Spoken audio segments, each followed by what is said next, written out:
Okay, so once again, we are back for another whole week. Wormhole Watch, and we're all here. The full ops crew is here. Gold Ducat for PM of Canada. That's a You new really one, want man. Canada? Honestly, it can't be any worse. I don't think he's a Listen, Canada is just like Bajor, if not. I mean, you don't get worse than Bajor, but it's pretty close. my. So they need some Okay, he went there. Cardassians. Wow, I was going in a different direction. Oh, So this week's episode is called Progress. And it is a Kira episode, as I hinted last week. oh gosh, she die. Is Adam gonna cry? Yes, I Kira gonna dies.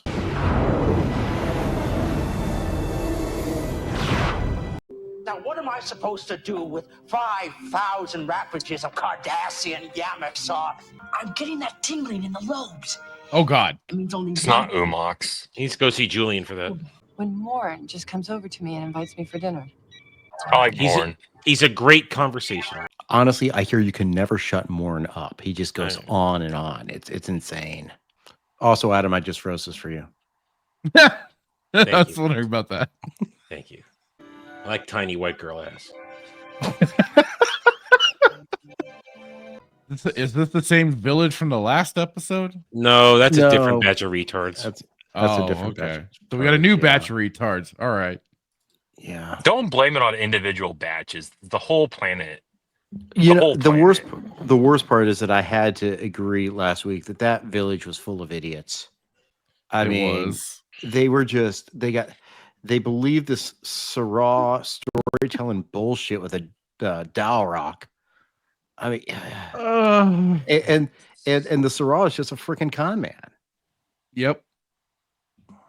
That may have been, out of all the episodes that we've watched, that might have taken the top as far as like.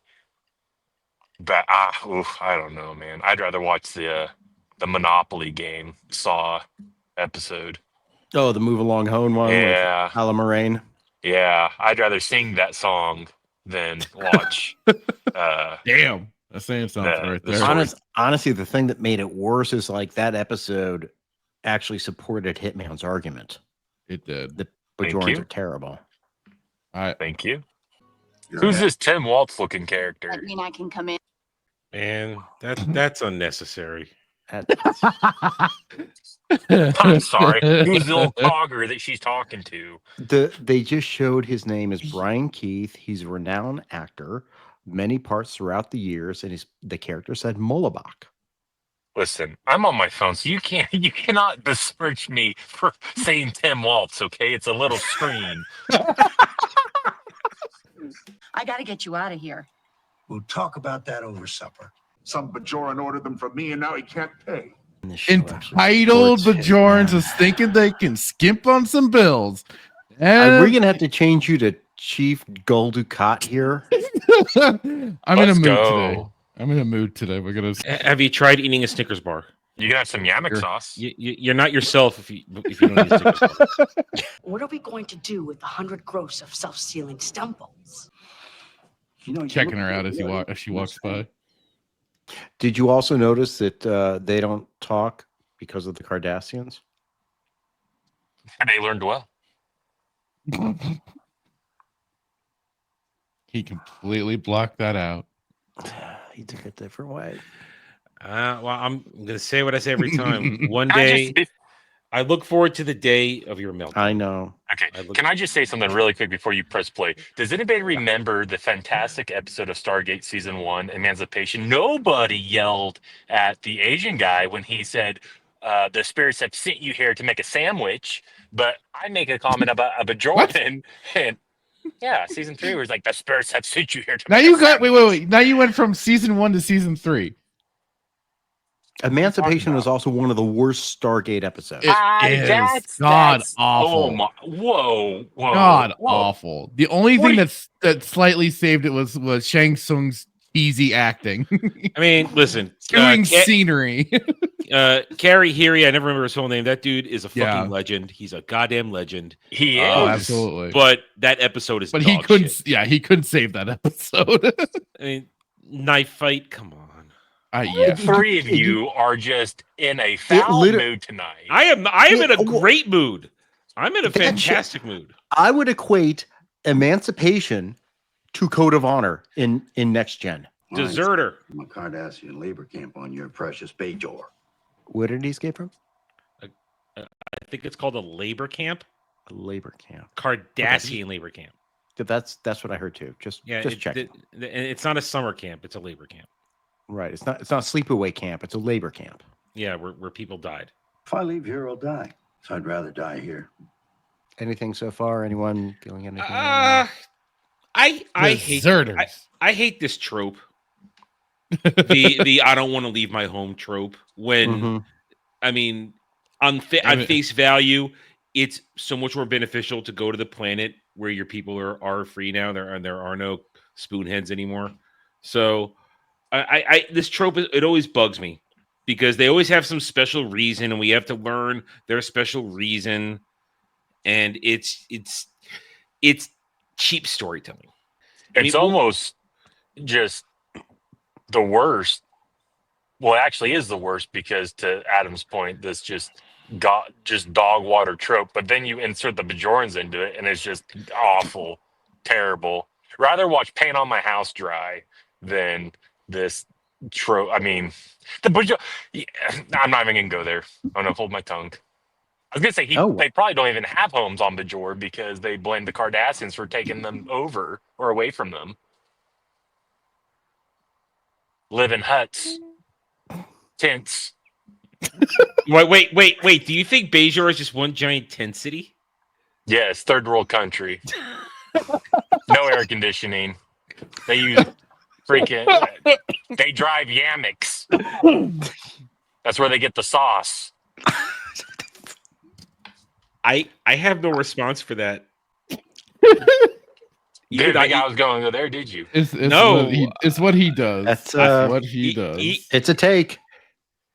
Even I have nothing. I have no response to that, and I usually have a response for everything. They ride the yamoks and sell the sauce. They saucy. Wow.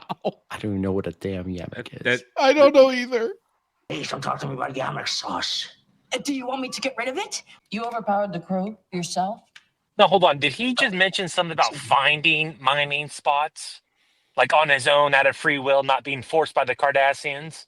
No, he's saying the Cardassians were seeking out mining locations through the Bajoran system. I did not hear him say Cardassia.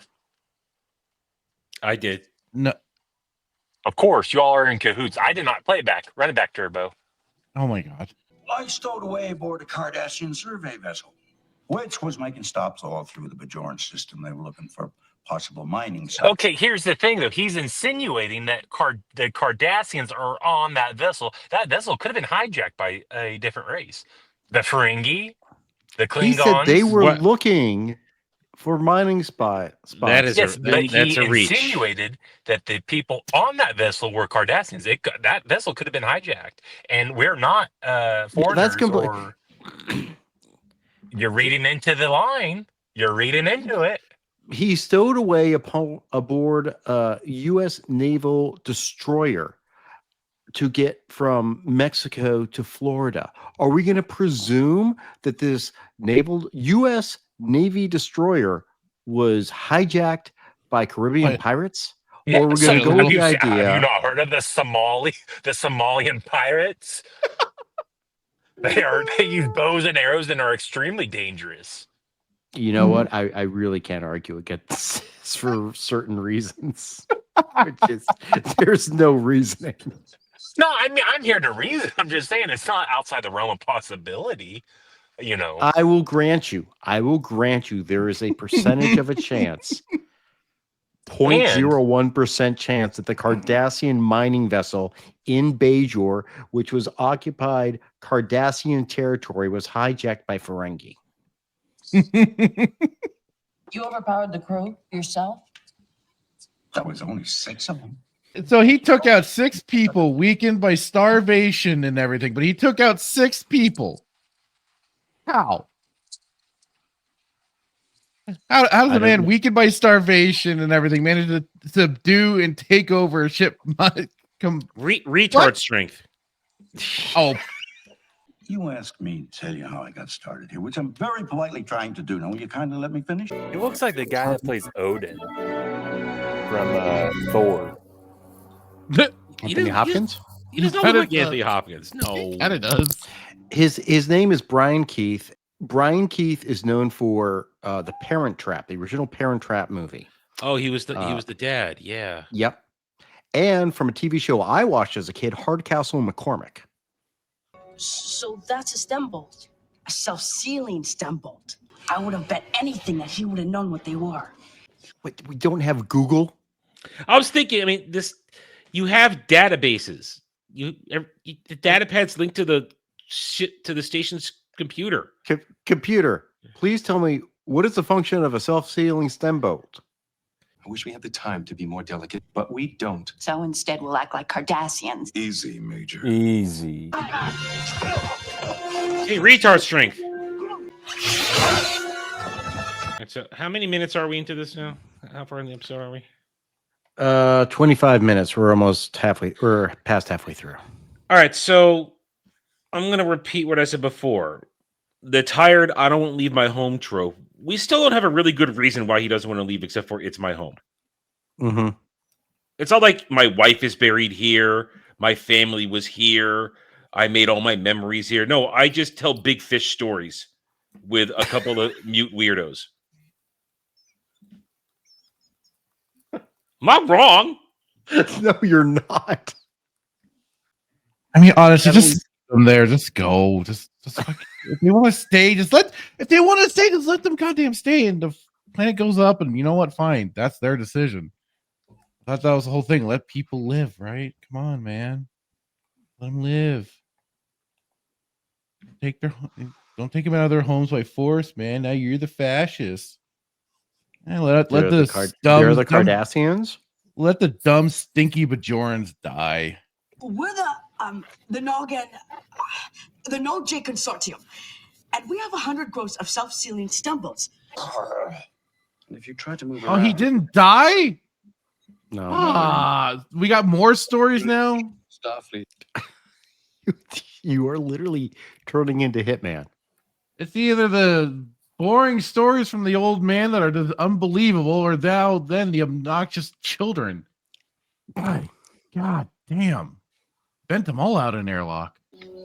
She didn't offer a word of explanation, sir. She simply removed her uniform. She should be grateful she learned that in the employment mines. Wait. Employment mines?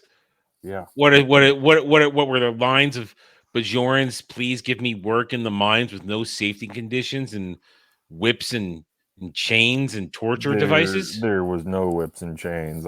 That's crazy. That's just straight craziness. Yeah, it's like a trade show, like a trade show. Not a trade show, like a trade college. Come in, a vocational school. Trade college. Yeah, vocation. That's right. Votech. Yes, Votech. Yeah. Were there any benefits with working in the employment camps?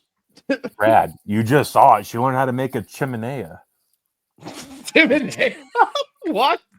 I believe it's called a kiln. That or He even said it as such. He doesn't speak Bajoran. It's a chimenea. I don't know what he's speaking, honestly. Right now, she stands a pretty good chance of being out of uniform permanently. I'll take that. I knew you were going to say something. That she You know, you're causing a lot of trouble. I can't tell you how delighted I am to hear that. I can see why you like him. You've spent your life fighting to overcome impossible odds, just like he's doing. You're on the other side now. What was that comment, Hitman? I said just the like I'm not gonna leave my home trope, and then the whole I need you, I like you, I love you trope. Didn't get the love part, but he said I need you. That's pretty much saying I love you and I want you. No, you're I a need good you officer. to do my job. And here's the problem. That moment there is a good moment, but the episode took too long to get there. Because I mean, for a Kira centric episode, we got nothing until right there. Right. And it's a good Cisco moment too. Yeah, which we've been lacking for a few episodes now. We haven't had a lot of Cisco meat in a while. So getting Cisco involved in the story, having him do something is great, but it still took too long to get to that moment in this episode. And we're basically done now. We got one more 10-minute segment and we're over. But I also like the part where he goes, I can see why you like him. Because he's kind of, Mullibok's kind of that, irascible old uncle who's got crazy ass stories that you find annoying, but somehow it's like, yeah, sometimes he's kind of charming. So I think, I'm not certain that's really what they wanted to do with the episode, but that's how it's coming off. So. You don't think that's what they meant to do? No, because that's what I read. They did not really want him to be as likable. And the problem is you got an actor who's generally a likable actor. Yeah. I think they probably wanted to be a little more irascible. Although I don't know how it would have gone. I mean, Kira, in order for the whole episode to work, Kira has to have a reason to stay, to want to help the guy. So she's clearly feeling probably some paternal feelings, like, this guy, she relates to him as a family member, or she's reminded of a family member, maybe. They didn't think this episode out very well. No. They had an idea of, right there at the end, Kira is now on the side of the government trying to tell somebody what to do, of the giant faceless entity trying to tell the little guy what to do. And the problem is the little guy's point in this is not, we're not connecting with it because it's a legitimate thing. They're harnessing clean, reusable energy to heat the population, and he's not losing anything. There's an entire freaking planet, his home world, he can go to. He can have his own, like you were saying, go to your own little sections, set your own farm up. You're fine on your own. We're not going to bug you. Yeah, and he's like the guy who ties himself to the tree in the forest. Like, don't chop down my tree. This is my tree. I live here. Yeah, there's no reasonable explanation, no reasonable story for this. It's like I mentioned earlier, it's not like his family's buried there. It's not like he truly had yes, he's had a life there, but it's a life that for a little while now could be even better. And we get nothing on his traumatized friends. They're just a couple of weirdos. So they didn't think this. Well, who was the girl that he about killed, or the girl that he about killed the guy over? It's just one of his two rando friends. Yeah, the Bajoran American mute American Gothic couple. Yeah, with the pitchforks. So it's just poor execution. And Adam, also this is 45. All DS9 episodes around 45 minutes. Yeah. You got about 2 to 3 minutes at the end of credits. So each episode is around 42 minutes. Yep. We're at the 35-minute mark. We literally have 7 minutes left to wrap up this episode. And there's still the B plot.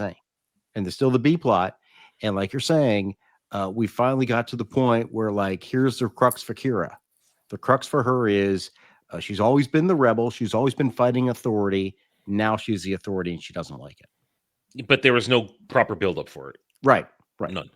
Poor execution. And I'm saying this because we're going to get fantastic Kira episodes in the future that really delve into her personality and her personal experiences. And they didn't deliver on any of that in an early episode like this, where they clearly wanted to. They just didn't know what to do.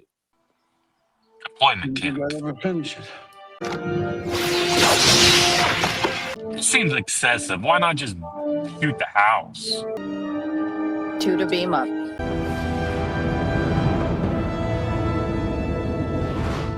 That was it? That's the ending? That's the ending. We don't find out if he dies or not? We don't care. Well, touche, well played, but still, as part of the story, he's like, well, if I leave, I die. Okay. Well, what if I were to tell you that through the next 7 seasons, we have one episode with Mullibok every year? I'd call you a liar. Yeah, I know, but wouldn't that make more sense? Yeah, I guess. Yeah.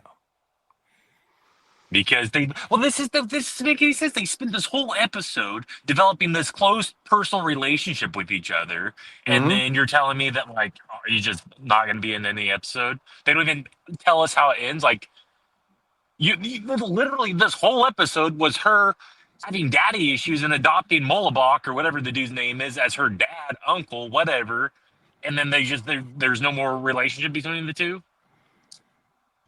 And this is one of the problems with season 1. Now, just so like I think that like there. I mean, I think both Adam and I already have pointed out some of our faults with this. So let's, like I said, Hitman's already chimed in. Fracture, do you got anything, or are you asleep, or what's going on here? He might be. He might be snoring. I don't know. Yeah, that was a snore of a fucking episode. God damn. I tapping out. Well, okay, guys. So we're at the end of our episode, and unfortunately, we've lost Hitman. I think he probably has some things to do. He did say what he wants. He did have to drop off. So we're going to throw some Latinum on the table. Now, let's all just do a round table idea with how many do you think Hitman would throw on? No, he said it in the private chat. Oh, he did? I didn't even see it. He did. Oh, hold on. Oh, okay. Hitman is dropping 4 Latinum on the Dabo table. Okay. That's fair. Okay. Fracture, what do you got? I'm dropping a 2 on this one. This one is a snooze fest. Wow. I'm just at my wits' end. Like, these has been just one after another, and the other ones were at least engaging, and some of them had some things that you could kind of laugh at and get a little bit of this was just snooze. I almost fell literally asleep, and the kids I couldn't take. I'm sorry. They had some funny moments in the last episode. This was just tedious, and maybe I needed Odo to come and bully them. I don't know, but this was no. So I'm going to 2. Okay. Adam, do you have any bars on the table? Yeah, I'm going to drop a deuce too. Okay. This is DS9 not at its best. Not even close. I'm actually going to agree with no, I'm going to go 3. I was going to go 3. I'm going to split the baby. I'm going to go 3. Yeah, I'm going to split the baby on that. It wanted to try, it just failed. I don't think. I mean, the acting was fine. The thing is, they were trying to make. I don't think they wanted to make Molobok as likable as he was, but that's how he came out. He's a nice, likable guy. He's your crazy uncle. But yeah, this episode didn't work out. They took too long to get to the point of Kira really being inflicted. Cisco should have confronted her before the second commercial break. Should have been 20 minutes in. Like, what are you doing here, Major? You got to get your ass back to work. So and there's no conclusion that was like, okay, good. That's how it ended. It was just it ends. They tried to do a hey, this is Star Trek. We'll let you decide how it should have been, but they didn't give us. That enough doesn't to work. With. Doesn't work. Yeah. So unfortunately, this is not a great episode. But again, like Adam and I have said, start at the beginning, work your way through. Next week's episode is called "If Wishes Were Horses." So that'll be next week. Next week is Easter, but I think we've already discussed we will be back. 9. Well, we'll do our normal recording time, unless something comes up. But until then, go watch the episodes, see why we did not like it that much. Fast forward through it, get through it quick. Questions, comments, criticisms down below. Click all the good buttons. We'll see you guys next time. Bye.